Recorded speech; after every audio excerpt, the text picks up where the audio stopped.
पहले स्याह आते थे, क्योंकि इन लोगों ने ये जो बंदर हैं, ये जो जंगली जानवर हैं, इनको जंगलों में तो कुछ खुराक मिलती नहीं, इसलिए इन्होंने शहरों की तरफ रुख कर लिया है। यहाँ पर जब स्याह आते थे तो इनके भी खुराक मिलती थी, इनका भी पेट भर जाता था। आजकल ये देखें आपके सामने है, ये बेचारे भूख से मर रहे हैं।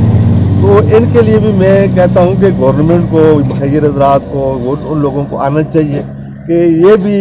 इनकी भी जिंदगियाँ हैं। लोगों को तनहा नहीं छोड़ेंगे मुश्किल की इस घड़ी में। कोरोना की अवेयरनेस इंशाल्लाह डिस्ट्रिक्ट एबटाबाद की हर तहसील में, हर यूनियन कौंसिल में, हर गांव, हर मोहल्ले में इंशाल्लाह हाजी मोहल्लक मोहब्बत अवान और जुल्फ़िकार अब्बासी खादमे एबटाबाद इंशाल्लाह हर कोने में जाएंगे डिस्ट्रिक्ट के। हज़रात की अपील करते हैं कि सब चीज़ें एक तरफ छोड़ के, सब मुखालफतें एक तरफ छोड़ के आए, इन लोगों की मदद के लिए निकलें।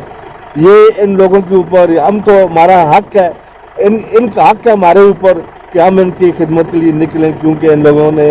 हमें अपना लीडर मानते हैं, लेकिन हम लीडर नहीं हैं, हम इनके खादम हैं। हम इंशाअल्लाह हर घड़ी इनके साथ हैं, और जैसे जुल्फ़िकार अब्बासी ने कहा, हम इंशाअल्लाह घर घर दहलीज, हर दहलीज पे जाकर लोगों की खिदमत करेंगे।